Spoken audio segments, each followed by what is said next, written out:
समझदारी दिखाएं, अपने बच्चे का संपूर्ण टीकाकरण करवाएं।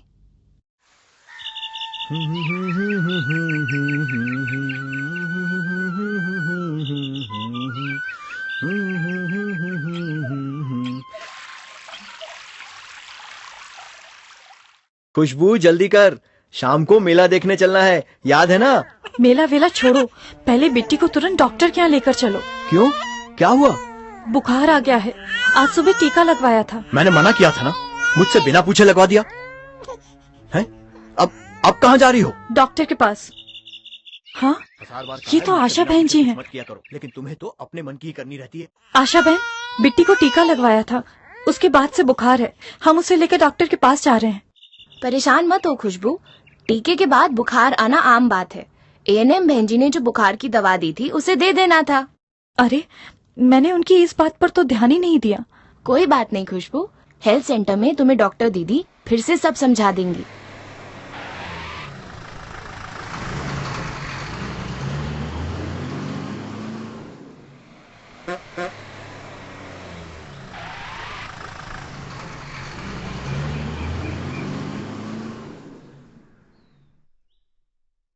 नमस्ते डॉक्टर दीदी। नमस्ते, क्या हुआ बच्चे को? आज सुबह बिट्टी को टीका लगवाया था, उसके बाद से बुखार है। मैंने इसे मना किया था, इसने मुझसे बिना पूछे लगवा दिया। हाँ, पर ये इसने सही किया। हाँ? मैं समझाती हूँ। देखो, हमारा शरीर एक किले की तरह है। अब जैसे हर किले में फौज होती है दुश्मनों से लड़ने के लिए, वैसे ही हमारे शरीर की भी एक फौज होती है बीमारी फैलाने वाले कीटाणुओं और विषाणुओं से हमें बचाने के लिए। तो हमारे शरीर को कौन बचा कर रखता है? जैसे किले को फौज दुश्मनों से बचाती है, वैसे ही हमारे खून में भी काफी सारे बहुत छोटे छोटे कण होते हैं जिन्हें सेल कहते हैं। ज्यादातर लाल होते हैं, पर कुछ सफेद भी होते हैं। ये सफेद सेल हमारे शरीर के सिपाही हैं, हमारे शरीर की फौज। ये बीमारी के कीटाणुओं और विषाणुओं से लड़ते हैं और उन्हें खत्म करके हमें बचाते हैं। अब किसी भी फौज के सिपाहियों जैसे इन सफेद सेलों को भी दुश्मन को पहचानना, लड़ाई के दाव पेच, हथियार चलाना सिखाने की जरूरत होती है। अब इन्हें कैसे सिखाया जाए? इसके लिए हम बच्चे के शरीर में वैक्सीन को पहुंचाते हैं। इसी को टीकाकरण या टीका लगाना कहते हैं। इससे बच्चे को कोई नुकसान नहीं है। टीकाकरण में वैक्सीन को शरीर में इसलिए भेजते हैं ताकि सफेद सेल बीमारी फैलाने वाले कीटाणु या विषाणु की पहचान कर सके और इनसे लड़ना भी सीख ले।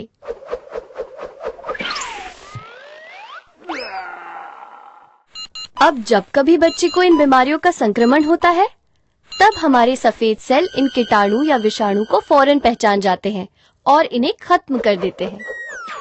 अब जैसे फौज की ट्रेनिंग में भाग दौड़ मेहनत होती है, वैसे ही जब सफेद सेलों की ट्रेनिंग होती है तो बदन गर्म हो सकता है।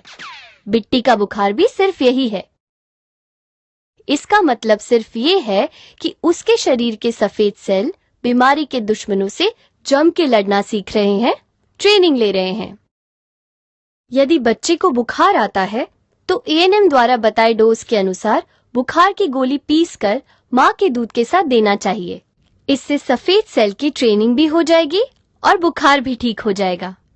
और अगर सूजन हो तो थोड़ी बर्फ या ठंडे कपड़े से सिकाई कर देना चाहिए। अब मेरी बिट्टी को कोई बीमारी नहीं होगी ना? हम बच्चों को उन जानलेवा बीमारियों के टीके लगाते हैं जिनसे उन्हें इस उम्र में सबसे ज्यादा खतरा होता है, जैसे टीबी, पोलियो, गलघोटू, काली खांसी, टिटनस, खसरा, हेपेटाइटिस बी और जापानी एन्सेफेलाइटिस। बिट्टी को ये सभी टीके सही समय पर लगवाओगी तो बिट्टी का इन खतरनाक बीमारियों से बचाव होता रहेगा। अच्छा। एएनएम ने टीकाकरण के समय जो 4 मुख्य बातें बताई हैं, उन्हें याद रखना कि कौन सा टीका दिया गया है और ये किस बीमारी से बचाव करता है। टीकाकरण के बाद कौन से मामूली प्रतिकूल प्रभाव जैसे सूजन, बुखार, चिड़चिड़ाहट और गांठ हो सकते हैं और उनसे कैसे निपटा जाए। अगले टीके के लिए बच्चे को कब और कहां लेकर आए एवं टीकाकरण कार्ड को सुरक्षित रखें और अगले टीकाकरण के समय साथ लाए। समझ गया। अब से हम बिट्टी के सभी टीके सही समय पर लगवाएंगे। हाँ, याद रखिए, बच्चे को टीका लगवाने के बाद प्रतिकूल प्रभाव होने के बावजूद अगला टीका समय पर जरूर लगवाएं।